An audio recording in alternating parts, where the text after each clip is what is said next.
Welcome back into the Pick and Roll NBA podcast with Jet and Sap, presented by Full Press Coverage. You can find this podcast and a bunch of other great podcasts on fullpresscoverage.com. You also find some articles there. You can find our podcast wherever podcasts are in fact found, or on our YouTube, youtube.com/Jet Stryer. That is my name. Sap, I know we often start with Lakers or Celtics talk. Today, we're going to start with the Lakers because they have the bigger news, which is Anthony Davis re-aggravating an injury, LeBron James not showing up. What is going on in Tinseltown, even though I hate that name for it? But what's going on in L.A.? La La Land. How's that sound? Let's just call it Los Angeles. It's one of your favorite cities, though, right? I do love it there, but not when it's related to the Lakers. No, that's true. What about the Dodgers, the Rams, and the rest of the teams there? Them I don't mind so much. Okay, it's just the Lakers. Yeah. All right.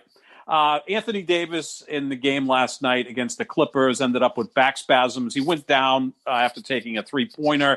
Looked like he kind of hit his back on the table on the side, the scores table, or whatever the case may be. He started to grab at his leg, which, of course, he's had issues with the Achilles and the calf muscle there and kept him out over 2 months. Look, Anthony Davis is not a durable guy, has never been a durable guy. I think the Lakers did benefit last year with a 4-month break due to the pandemic, so that it got him rested up and ready for the stretch run, and he was fantastic in the bubble throughout the playoffs. LeBron benefited from that as well, being at the time 35 years old. This is back spasms, which I think could be somewhat related to the issue with the Achilles and the calf, because once you have something going on in one of your legs, oftentimes you overcompensate, so it may start to impact the other leg or somewhere else in the body, especially when we're talking about a 6'11" person. And look, the Lakers aren't going anywhere if Davis and LeBron James are both at 75%. I know you are more confident in them than I am, but we'll see what happens with Anthony Davis, how many games he misses. LeBron came back from his high ankle sprain, played a couple games, didn't look himself. He shut it down as well, and it just looks more and more likely that the Lakers are going to have to go through the play-in tournament as the number 7 seed, which means they could play the Golden State Warriors in a play-in game. Winner moves on, loser then would play the winner of the 9-10 matchup. I'm sure the league is looking at it and saying, Lakers Golden State play-in tournament game. Yeah, sign me up for that. And maybe the other one in the Western Conference would be Memphis with John Morant and maybe Zion Williamson with New Orleans. I mean, those would be 4 pretty high-profile teams in terms of star power, if that's the foursome that makes it into the play-in tournament. Does not look good right now in Los Angeles. It just doesn't. They need both of those guys close to 100%. The Western Conference is deep, talented. If they're at 85, 90%, I think they can make a real run at it. But if they're at 75% and coming in and out of games with injuries, it's going to be difficult. Yeah, I've always thought that they've been playing this, extremely extra cautious with LeBron and more specifically with AD. So, I think any sort of injury that flares up or any sort of minor ache or pain that flares up with AD, they're going to just go above and beyond to protect him. I think that's sort of what happened the other night. And they, with an abundance of caution, pulled them. Because like you said, if they're healthy in the playoffs, that I just don't believe they're going to lose in the Western Conference. And we talked about, LeBron trying to create sort of a narrative for the Lakers and for himself in this postseason. I still kind of think that's what's going on here. Listen, obviously, they didn't want to be in a situation where they have to be in a play-in spot. They'd rather be in, any of those other seeds. But that's the situation they sort of find themselves in right now, is they're in real danger of being in that play-in tournament. So maybe the extra rest backfired a little bit on the Lakers, but I can't see them dropping 2 straight with LeBron and Anthony Davis to be eliminated from the playoffs completely. So I still, until they are eliminated, I still believe that they're the favorites out West. And I still have a lot more confidence, I guess, than you that they're going to come out of the Western Conference. I just see a lot of really good regular season teams. And I don't see any teams that have proven it in the postseason. Even, talking about the Suns and how great their regular season's been and they're playing well right now. Chris Paul's getting some MVP consideration, which, that's fine. I don't think he has any legitimate case at the actual MVP award, as some people are making, but certainly he has a case to be on the top 5. But even it's not like he's had a whole lot of postseason success in his career. No. So I don't see a team other than perhaps the Clippers, who last year were very unimpressive in the playoffs, that can really put a scare into the Lakers. The records look really good and they look scary out west, but I don't think it's as deep or as intimidating as people are really making it out to be. So I still have a lot of confidence in the Lakers, even though, that drives me crazy as a Celtics fan, and I don't want to believe they're going to be good. I just think that since the start of all this injury talk, and even though they've slipped in the standings significantly, I see LeBron and Anthony Davis at least healthy enough in the playoffs to the point where they're still, to me, the heavy favorites in the West, regardless of where they end up seated. So I'm again, until they are eliminated, I'm betting on the Lakers. You look at the Western Conference, and the 3 highest seeds are Utah, Phoenix, and Denver. I don't think anybody's frightened of those teams. They've all had great regular seasons. Nikola Jokic should win the MVP. Chris Paul in Phoenix is going to be a top 5 finisher for MVP. Utah's been really the best team in basketball record-wise pretty much from start to finish. But I don't think anybody takes those 3 teams, I wouldn't say seriously, but as legitimate title contenders. I think if Denver, Utah, Phoenix ends up hoisting the Larry O'Brien trophy in July, we'd be somewhat surprised. The team that still scares me the most in the Western Conference, the Clippers, because Kawhi Leonard has done it. Rajon Rondo has done it. We know Paul George has struggled in the postseason. Heck, their coach coached the championship team in 2016, and Ty Lue. Yes, he had LeBron James and Kyrie Irving, but that team was down 3-1, came back and won games 5, 6, and 7 against Golden State to win the championship. So they're the team that frightens me the most. And I've always felt that if the Lakers could just avoid the Clippers for as long as possible, that would improve their chances. Now, if they're the 7 seed and have to go through the play-in tournament, I think they should be able to beat Golden State, which would sew up the number 7 seed for the Lakers. If they lost to Golden State, then they'd have to play the winner of, say, Memphis, San Antonio, or New Orleans, whichever 2 of those teams are the 9 and 10 seeds. They should be able to beat that team in a 1-game scenario. So if that was the case, they'd be the 8 seed, which means they would play either Utah or Phoenix in the first round. I'd still feel confident about that, but depending on the health of LeBron James and Anthony Davis. I think LeBron James by himself could win that first round against either Phoenix or Utah. I think he could win a second-round series against, say, Denver or Portland, whoever. I don't know if he could beat the Clippers by himself. I think he's going to need Anthony Davis at pretty much 90, 95% to pull that off. LeBron's track record is when the playoffs start, he's a different player, but he is 36 years old, and this high ankle sprain, I think, is real. I know that you and Skip Bayless thought that he milked this and he could have come back in a week or 2. I'm going to start calling you, Skip Stryer or Jet Bayless, because I think that's a compliment. He makes $8.5 million a year, right? So that's not bad. But no. I think the high ankle sprain was real. And again, as you get older, it's tougher to come back from that. I know he's Superman, but 2 out of the last 3 years, he's had injuries, and he still is a mortal. But again, I have confidence that he'll get himself healthy, ready to go. And who knows, maybe that play-in tournament might actually work better for the Lakers, because then they could avoid the Clippers, which still, to me, could be their kryptonite in the postseason for as long as possible. Yeah, I think that the Anthony Davis injury is more serious than the LeBron injury, more concerning. If I'm going to have a concern about LeBron right now, it's this statement that Frank Vogel made, and this is coming from Dave McMenamin of ESPN.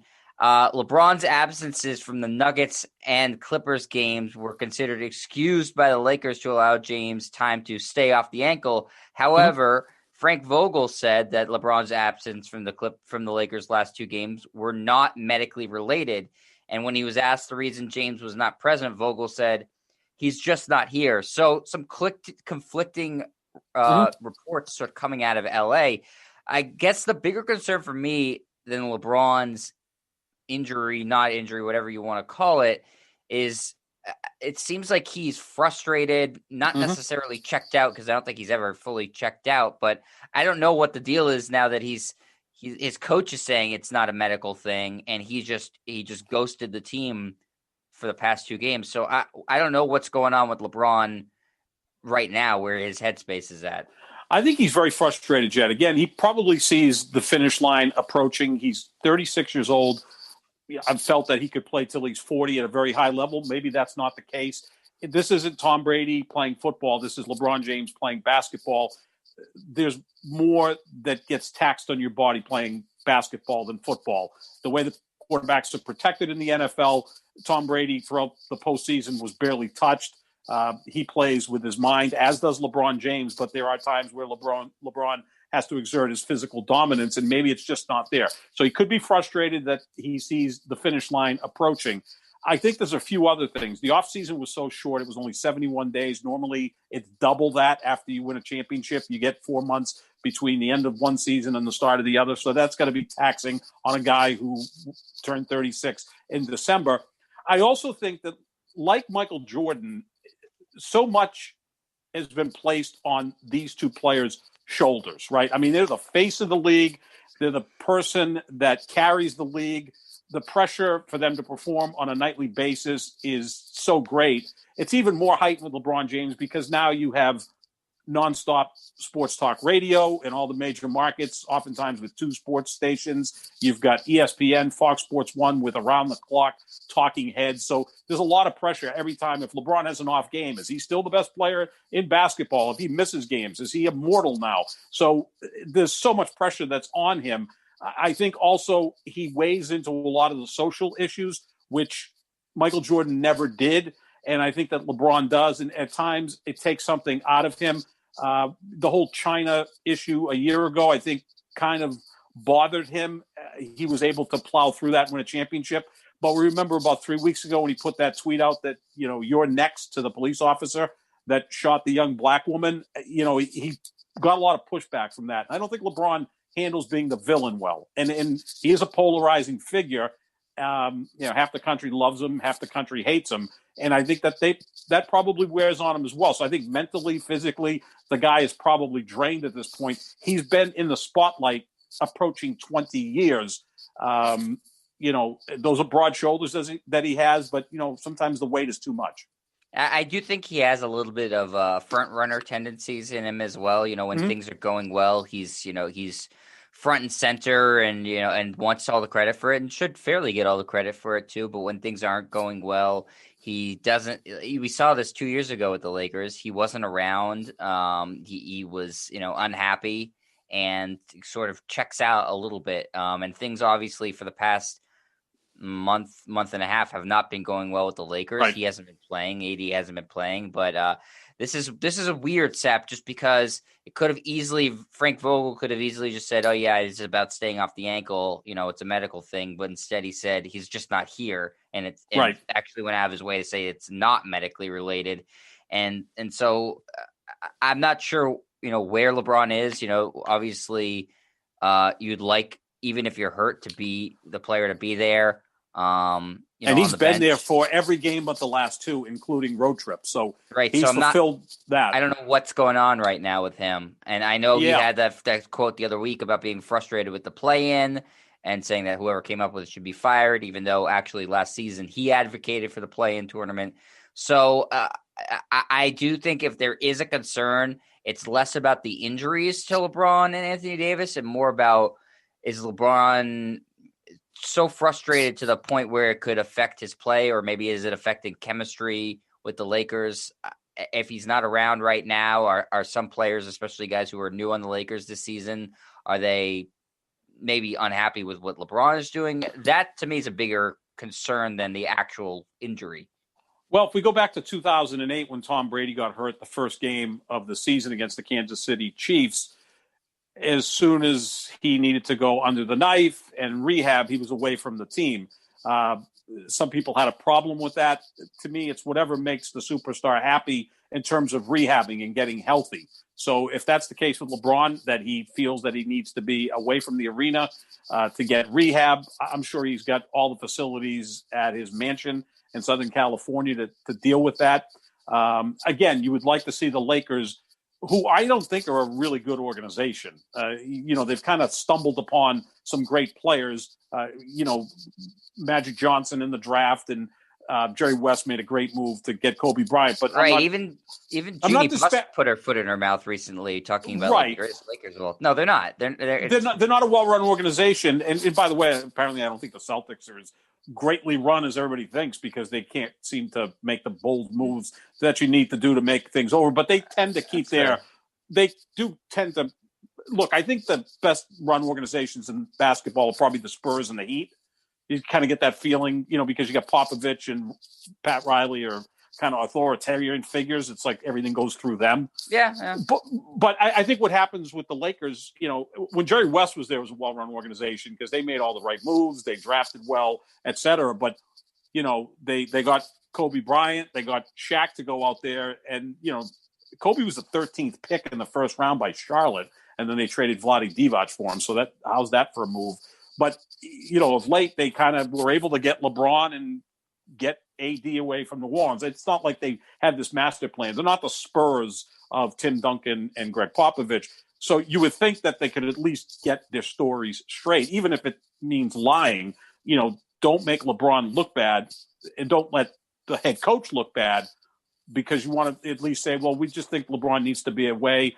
Mentally, you don't even have to go there. Just say he's away right now with other commitments. Could be a family thing. Again, he's got 3 kids and multiple businesses. He's been to every game up until the last 2.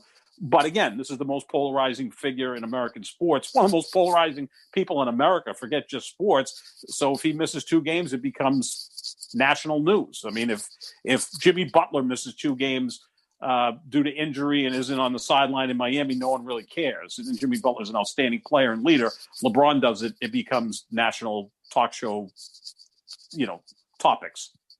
Yeah, so I just look at it as, because I've never thought the injury was so severe to the point where it would affect him in the playoffs, and I still don't believe that. But I think if he's frustrated and that frustration also alienates some teammates, that could have more of an effect in the playoffs to me than if he's actually hobbled or not. And I don't think that he showed frustration until the past week, 2 weeks, where they're now suddenly in danger of being in this play-in tournament. I know right now they're at the 6th spot, and they have a big game coming up against Portland. I think, is it tonight, Sap, or is it tonight? Tomorrow? Yeah, it's a big game because they're 1-1 in the season series with Portland. So the winner of tonight's game will win the head-to-head for the regular season and maybe put themselves in a good position to be the 6th seed rather than the 7th seed. This frustration also, Jet, may have occurred since he got hurt, missed 6 weeks,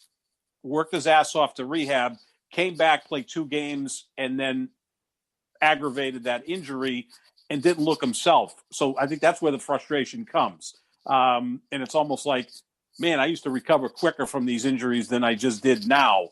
And I don't have the same burst or the same hops that I normally have. And this is a player that can still play at an extremely high level with his mind. I mean, he doesn't have to be the explosive player of 7-8 years ago. He can do it in multiple ways. But I think there's some frustration setting in. And I'm just waiting for Kyle Kuzma, who seems to be the unofficial or official team spokesperson, who, was politicking for more minutes for Marc Gasol over Andre Drummond. I'm sure that Kyle Kuzma, with his blonde-dyed hair, will have something to say on this at some point. He doesn't, is not afraid of microphones himself for a guy who's basically a 7th or 8th guy on a team. Yeah, he likes talking. He likes the media attention. Things aren't great right now in LA. But again, I think if they win tonight against Portland, that basically gives them the tiebreaker in a game. So it basically gives them a 2-game leg up on not being in the play-in tournament. So all this talk about the play-in tournament could actually just go away, because if the Lakers win tonight, then I think they're in pretty good position to avoid it. If they lose tonight, then the opposite is true. So really a massive game. I think they're going to have to go through the play-in.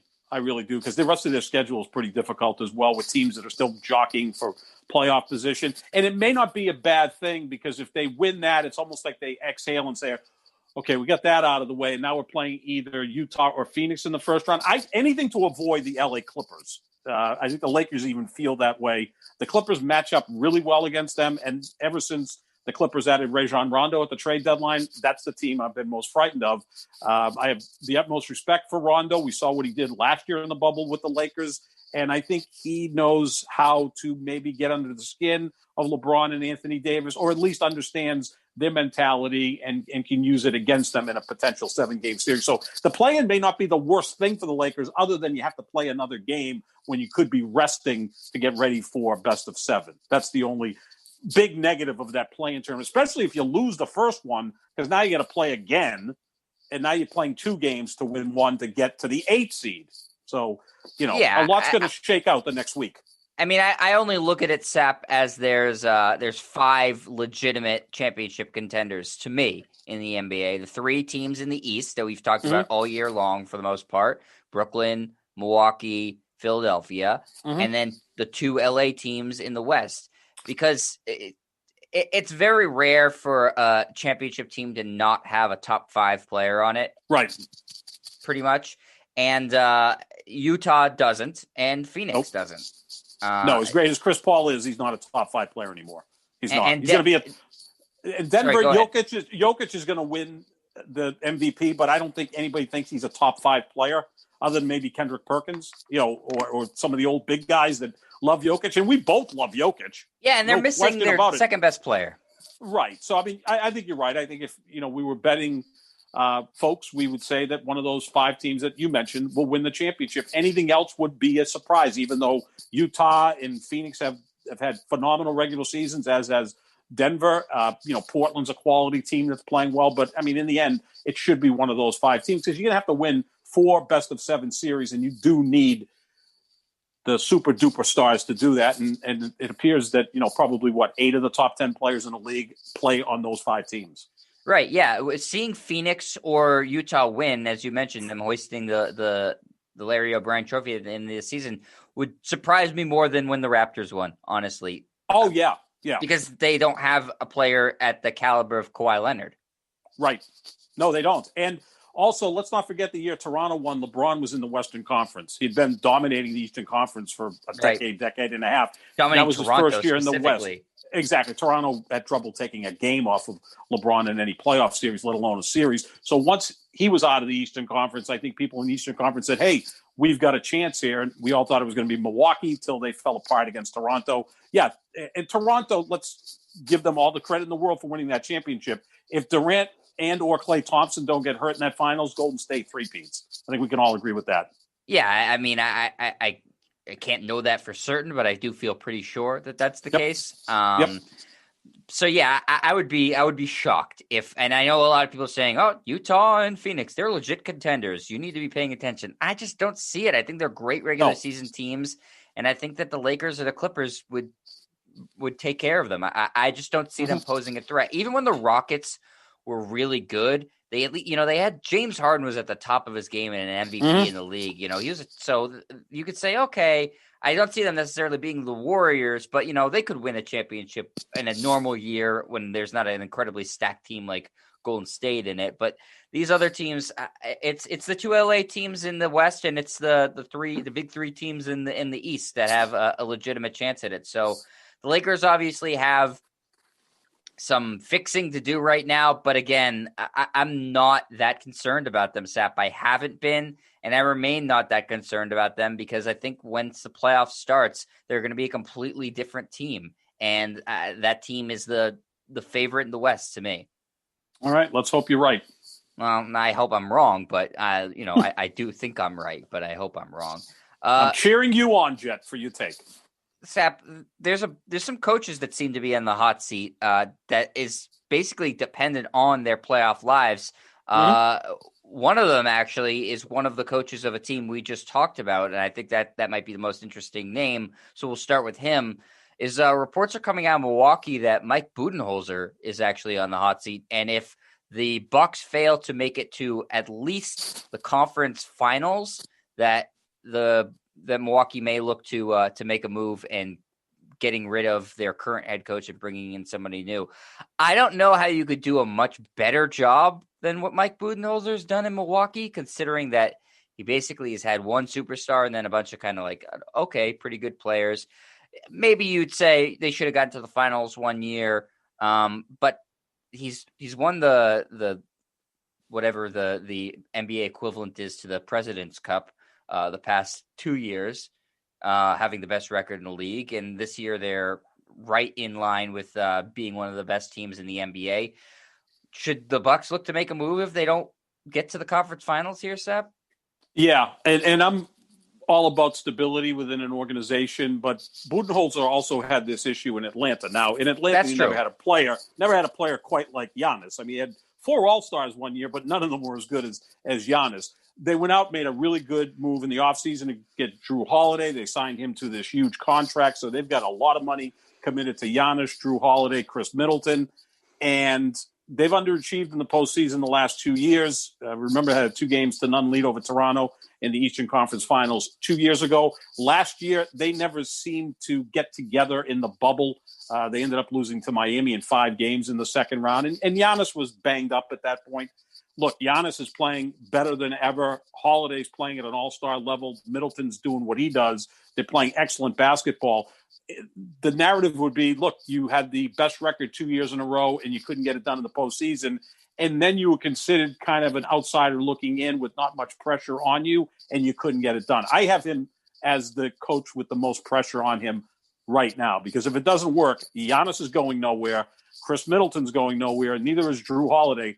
They're going to have to make a change at coach. And, do they bring in a former player and try to fix it that way? There's pressure on Milwaukee. It seems like everyone's saying there's no pressure on them. But when you have a guy who won back-to-back MVPs and who's playing at the same level this year, and you've shown that you can beat Brooklyn and you can beat Philadelphia, it's set up for them to get to the NBA Finals. If they don't do that, I think Mike Budenholzer may be out of a job. He'll be unemployed for about 35 seconds because he's a fantastic coach, but it may be time for him to move on. I think he's the coach with the most pressure heading down the stretch. So is your threshold a little bit higher, Sep? Do you think they need to make the finals as opposed to the conference finals for him to keep his job? Yes. Yeah, they've already been there. Even with Brooklyn being what they are with that sort of stacked team, you still think the expectation needs to be for Budenholzer to get this team to the finals this year? Yeah, because, 1% owner Aaron Rodgers may weigh in on this. He wants out of Green Bay. He may want Mike Budenholzer out as the head coach of the Milwaukee Bucks. Maybe Brian Gutekunst, who's the general manager of the Packers, goes over and works for the Milwaukee Bucks at some point. Maybe that's Aaron Rodgers' grand scheme of things. But no, I think that's a real possibility because we don't know what the relationship is with Giannis and Budenholzer. We don't hear anything bad about it.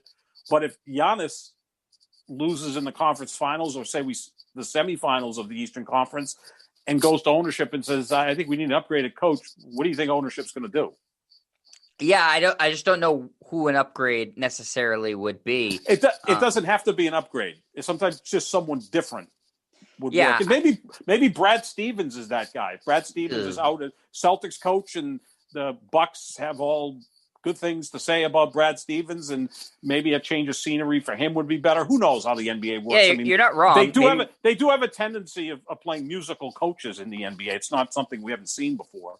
Yeah, I mean, I would trade Brad Stevens for Budenholzer if I was the Celtics management, but they may not feel that way. I remember before Budenholzer was the coach there, it was Jason Kidd, and that didn't work particularly well. Granted, it's not like he has a sterling reputation as a head coach, even when he was with the Nets beforehand. So I don't know. I like Budenholzer a lot as a coach. I don't know that they would be upgrading if they got rid of him. I agree. I think there is pressure on them, but I think Brooklyn being what they are, Sap, I think it's a tough ask to say you have to make the finals. Conference finals, I think, is reasonable. Finals against a team that's really stacked like that, I don't know. I think it's the same sort of threshold. Was it fair? It would have been fair to say D'Antoni has to lose his job if he doesn't get past the Warriors. I don't know. I don't think that was necessarily fair in Houston, and I know that's not why it ended. But I look at Brooklyn as like, man, it's like to me, it seems like it's the Brooklyn Invitational East. That's how good I think their roster is compared to everybody else's. So you're asking for a coach to have to pull off an upset in order to keep his job, and that seems like a high threshold to me. Provided Brooklyn's healthy as well, and we'll see with James Harden. He should be back for the postseason, dealing with a hamstring. Do you know that Kyrie and Durant, in games they've played together without James Harden, are 7-9? They're below 500 as a duo. That's so interesting. as great as they are, they're not winning without James Harden. Like, we all agree Kevin Durant's the best player on Brooklyn, but I think James Harden has evolved as the most valuable player on Brooklyn because he's really a true facilitator. Kyrie and Durant aren't facilitators. I think that Durant runs that offense to perfection and sets up Durant and Kyrie to take care of their business. So without him, they're 7-9 together. That's not very good. And we've seen they lost back-to-back games against Milwaukee earlier in the week, really entertaining games. But Milwaukee, which normally has struggled down the stretch of these games because Giannis has to try to face the wall and he's not very good at the free throw line, well, down the stretch, Milwaukee was the better team. I have some other coaches that I think are in trouble as well. I have Budenholzer as number one, I think, because there's so much pressure on him because, you know, he's had the two-time defending MVP and a guy who, again, if you look at Giannis's numbers this year, he's every bit as good as he was in those 2 years. It's just that the narrative is going to change. You're going to maybe be surprised at this. I think Steve Nash's job could be in jeopardy if Brooklyn loses in the second round. At that point, I could just see Kyrie Irving and Kevin Durant, you know, going to blaming ownership it on and the saying, coach. blaming it on the coach. You know that's the scenario. I also think Frank Vogel could be gone, even though they won the championship last year. You know, LeBron oftentimes picks and chooses his own coaches. I could see that potentially happening. Now, he tried to have a power play in Miami. When he got there, he was constantly telling Pat Riley, you got to come to the sideline, that, you know, Eric Spoelstra's not good enough. And Riley pushed back and said, no, he's the coach. And they did win 2 championships. So those two guys, because the expectations are so high with Brooklyn and the Lakers, even though with these injuries both teams have faced, that, you know, if those teams get knocked out in the second round, you could see Steve Nash gone, although he's making, I believe, $7 million a year, 5-year deal. But NBA teams have no problem with getting rid of coaches after 1 year on a big contract. And Frank Vogel could also be in jeopardy. I think Vogel will keep his job because usually that buys you some time. Though the wrinkle is obviously that LeBron has basically unlimited power in LA, and if he wants him gone, he's gone. And we know Vogel wasn't even their first choice when they were hiring coach. Maybe LeBron likes Jason Kidd. I don't know. It doesn't really matter who the coach is of a LeBron James team anyways. But other names, so those are interesting names, Sap, that haven't necessarily been rumored. A couple of ones that have been, Terry Stotts in Brooklyn. The same sort of thing applies to him as Mike Budenholzer, is that there seems to be a threshold for Brooklyn to have to reach for Terry Stotts to keep his job. Probably, I would guess, getting out of the first round is the bare minimum he would have to do to keep his job. I think he's a pretty good coach. I think similar to Brad Stevens, he's run into similar issues where he is really good at developing the team and has sort of run into a wall here, having postseason success. Brad Stevens had more, but Stotts, I know a lot of Portland fans are frustrated with some late game execution with him. And but the same thing I'm saying with Budenholzer is, like, I don't know if you replace him based off the roster that Portland has, like, how high can they really go? I mean, maybe they could have a season like Utah or Phoenix is having this year, but I still think the ceiling would ultimately be losing in the playoffs to a team like the Lakers or the Clippers. Well, absolutely. I mean, oftentimes when coaches get fired, you're like, well, who is out there that can be any better? But that's the easiest thing to sell to season ticket holders. And let's not forget, next year, in theory, it's going to be 100% capacity. So you're going to have to sell tickets again, get sponsors involved. And the easiest thing to say to a season ticket holder or to a big sponsor is, well, it just didn't work last year. We moved on from Terry Stotts and we're bringing in this name coach. Again, I'll throw Brad Stevens out there if he's gone from the Celtics. So just pick any other retread or a former player, which I think can sell well to the fan base. Maybe Portland goes out and tries to bring back someone who played there, who's involved in coaching. I don't have a name off the top of my head, but you get my point. Yeah. So that's something that can happen. It's like that in just about any sport. See this in baseball. They fire the manager and bring in someone else. And like, what exactly is that going to do? Sometimes it does work. We see the difference between Alex Cora and anybody else that managed the team recently. So with the Boston Red Sox. So I think that Stotts could be in trouble. And again, a lot of this depends on Damian Lillard. If Damian Lillard likes the coach, they probably keep him. If he doesn't, he's probably gone. But they're in a position where 2 years ago they made it to the Western Conference Finals, got swept by Golden State. No shame in that. And they were in those games. Last year they lost to who? The Lakers in the first round. Did anybody expect Portland to beat the Lakers in the first round last year other than Charles Barkley, who keeps betting on Portland to win the Western Conference? Maybe he'll be right at some point before he put dies. 100,000 on them this year to win the championship. He loves the Portland Trailblazers. And Charles likes to change his mind from time to time. So that's going to be interesting. I think Stevens could be in trouble here. You don't think he is because it seems like he's got this job for life with the Celtics.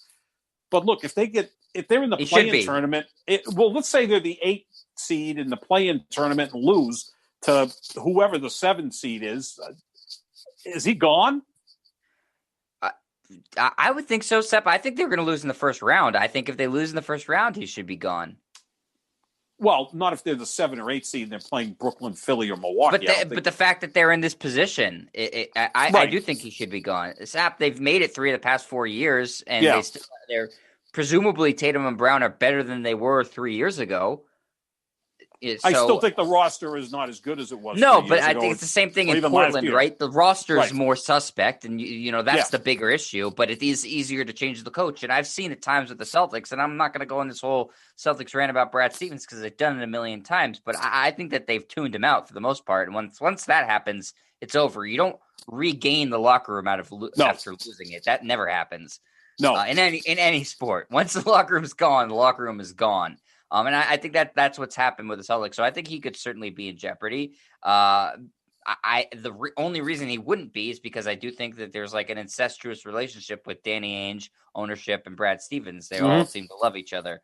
But I do think he should be gone. And Terry Stotts, again, fair or not, I get why Portland may be looking to make a move. But obviously the bigger issue is they just, like you said, they've lost to 2 teams that have won the title.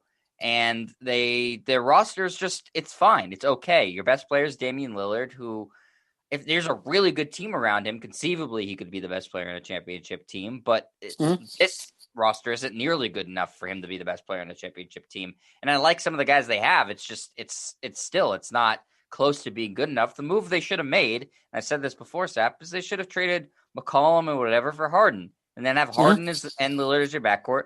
Then you have a legitimate chance at winning a championship.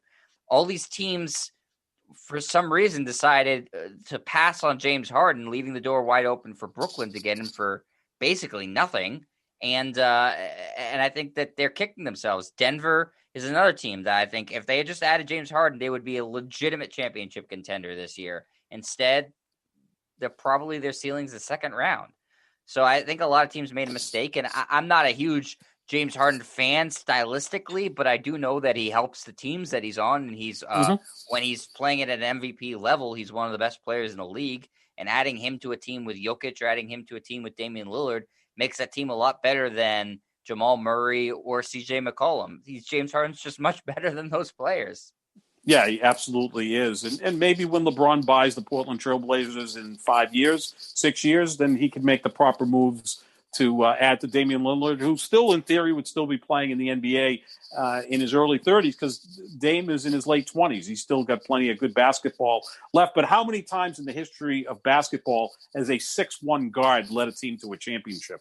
Isaiah Thomas, but he had a great supporting cast with him in Detroit for back-to-back titles. Steph Curry's 6'3". He's not 6'1". He did win the title as the lead dog once, but then he needed to bring in Kevin Durant to win 2 more titles. 2 other coaches that I think could really be in trouble, and I've said this almost every time we do a podcast yet, Stan Van Gundy in New Orleans. Now, they're playing better than they were, say, a few weeks ago. If they can sneak in as the 10 seed into that play-in tournament, maybe that saves his job, and management can say, well, we played better down the stretch than we did earlier, so maybe his message is selling. I just think he's a bad fit in New Orleans. He's at the top of your hit list. He's at the top of my hit list. His style doesn't necessarily work anymore. Now, Tom Thibodeau's style which again, these are gruff guys, right? Old school, in your face type of guys. But Thibodeau, I think, has a little more cachet than Stan Van Gundy because he was an assistant coach with the Celtics. I mean, that's going deep down to try to find the difference between two coaches, but that can't hurt him. I think Stan Van Gundy is coached throughout the league for many years and had issues with star players. I think that kind of lingers. Didn't he have issues with Dwight Howard in Orlando, although Howard generally had issues with everybody that coached or played with him. Also, Sap, the Knicks had no expectations on them this season. No. And the Pelicans did have playoff expectations on them this season. Yeah. So that certainly is one thing. And another is, Thibodeau's job is also, he's coaching up for the most part, aside from Julius Randle and like Derrick Rose, Jags and bums and journeymen. And RJ Barrett, I would not call a Jag. Sorry. RJ Barrett's star. not either. Right. But in New Orleans, he's got a couple all-stars in Ingram and Zion, and Lonzo Ball's a very good player. Hartley likes. Steven Adams is a very good player. And so I think that the message is more, if it's a similar message from Van Gundy and Thibodeau, maybe it resonates more with guys who have been sort of around the block and around the league and are trying to, stick around and stuff versus the guys like Zion and Ingram and Ball who are like, we're really high lottery picks. We don't have to listen to this guy. What the hell is he yelling about? He's not even. I think that's the other thing too, though, and that's probably part of it. I mean, like Terry Stotts played basketball, is 6'6", 6'7", athletic looking, trim. I think the players look at him and say, okay, I'm going to take this guy seriously. Brad Stevens, is a youthful looking guy who looks like he could probably get involved in a scrimmage. He would get destroyed by obviously NBA players, but he kind of looks the part. Stan Van Gundy is essentially my height and 30 pounds heavier. And seriously, he's got that cheesy mustache. He looks like John Holmes, the former porno star. It just doesn't fit right on the sideline. I mean, it wasn't really a coincidence that Pat Riley and Chuck Daly were all-time great coaches. Those guys were cool. They dressed nicely. Chuck Daly had the huge head of hair. He looked like a mob boss or a union boss. And Pat Riley looked like a mafia don. That works with players in the NBA. And then there's Stan Van Gundy, who looks like he can't buy a shirt off the rack. He has to go get a special size shirt to fit him. I don't think it works over there. I could see him being in Jeopardy, Sep. I mean, they certainly underperformed. They're a game and a half out of that play-in right now. And even if they get into the play-in, they should be firmly entrenched in the playoffs right now, not in jeopardy of not even making the play-in. Yeah, I mean, they got a better roster than Portland, don't they? I mean, I know Dame Lillard's, if you looked at those two teams, Dame Lillard would be the best player, but not by a lot because New Orleans has Zion. But, Brandon Ingram's pretty damn good. Lonzo Ball. I think they've got a pretty good roster. Yeah, they should be 7-8 games above 500. Rather than 6 games under 500. And I think it's going to fall on the coach. One more coach that I think could definitely be in trouble is Nate Bjorkgren from Indiana. I just like saying his name. The most in trouble. Yeah, because look, they fired Nate McMillan after last year. Nate McMillan now is doing phenomenal work in Atlanta, right? Like Nate McMillan's going to get Coach of the Year votes, even though he's only going to coach about half the season. That says a lot. And look, I've always been a Nate McMillan fan. As a player, you would have loved him if you even remember him playing. He was an in-your-face defender. He and Gary Payton may have been the best defensive backcourt I've ever seen. Those two guys together were just a lot of effort and intensity and really effective. And I think he's a very good coach. I'd love to see the Celtics go to Nate McMillan if they move on from Brad Stevens. But I think Atlanta's going to do the smart thing and re-up with Nate McMillan and make him their coach. He's done a phenomenal job. When he took over, they were out of the playoffs. Now they are the 5 seed in the playoffs. It's a big difference. They're winning like 75% of their games since he took over. So Indiana went off of that guy to go to Nate Bjorkgren, who sounds more like a Swedish tennis player. And also something happened earlier this week, right, where their assistant coach, Greg Foster, got suspended for screaming at one of his players, and the player told him to shut the bleep up, and the player got fined. And that's just not a good look. If you're the head coach, you can't have your assistant coach and a player bickering. The head coach has to take control of the situation, and he didn't. Yeah, that certainly was an eye-opening issue. And then there's a lot of reports coming out about Nate Bjorkgren's time as an assistant coach in Toronto, and that all the players hated him there. and that he was like the press secretary for Nick Nurse there, and like none of the players could get to Nick Nurse because Bjorkgren would like block them and say, "Well, what do you want to talk to him about? I'll make an appointment for you," or something like that. So he was chief of staff. Yeah, he was not liked. I don't think in Toronto, and I think he's having the same sort of issues with players in Indiana. I questioned it when they fired Nate McMillan last year because, they were injured and they had a nice bubble with T.J. Warren, but nobody thought that their team was that good, and so they lost early in the playoffs to the Celtics. No, I don't think they weren't favored in that series. The Celtics were supposed to win, and they did. And then they fired Nate McMillan.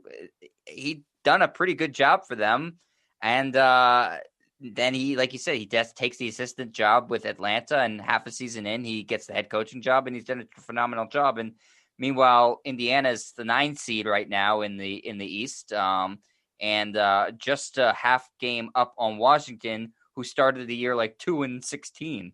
Right. Yeah. And I think it's time to move on from Nate Bjorkgren. I just like saying his name. It's a tough job to coach Indiana because you're not getting free agents there. No. But they kind of wanted one. They wanted one.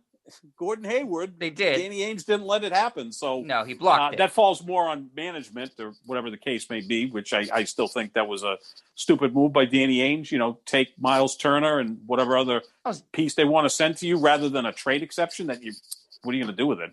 They've ended up with what will be about a half season of Evan Fournier, who in his half season has played about 40% of those games. So right, you could have Miles Turner, who's leading the league in block shots. That would be a nice piece to have. Yeah, whatever. We can't just dive into the Celtics, but yeah, there does seem like there's a lot of coaches who are potentially in serious trouble in terms of finding unemployment. Now, it's not always created equal. Like, I think Nate Bjorkgren would find it difficult to find a new head coaching job. He'd probably have to settle for an assistant job. Mike Budenholzer, as you said earlier, probably gets hired immediately by any of these vacancies. So, not every head coach firing is made the same. And the pressure is different. But it could be a really interesting offseason in terms of the coaching carousel, because you just named 6, 7, 8 guys who could all be out of a job. Yeah, and two of the most high-profile positions in the NBA, Steve Nash in Brooklyn and Frank Vogel in L.A., only because those organizations are win now. They're in the win now mentality. So if any of their star players go to management ownership and say, we need someone different manning the bench, then that's what ownership is going to do. You're not going to pay Kyrie Irving, James Harden, Kevin Durant, over $100 million combined and cheap out on a coach if those guys don't want to play for Steve Nash. Same thing in LA with Frank Vogel. But I think winning the championship last year gives Frank Vogel, a little breathing room. Although the Lakers, they won a championship with Paul Westhead in 1980.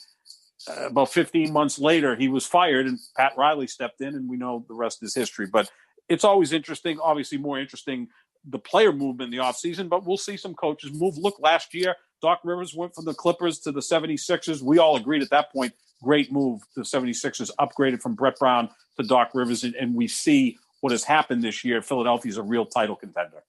Yeah, that made a world of difference, is the new GM and the new coach in Philadelphia. It's something that I hope the Celtics take a look at.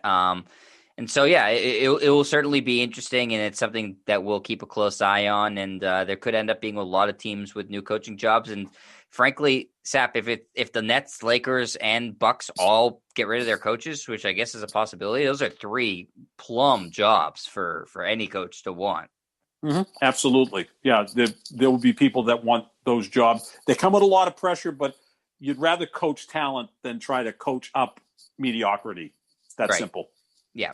All right, so that's going to do it for this edition of the Pick and Roll NBA podcast with Jet and Sap, presented as always by our friends at Full Press Coverage. Got some good coaching talk. Sometimes in the NBA, the coaches don't get the spotlight, Sap, because it's a player-centric league, but they usually get the blame.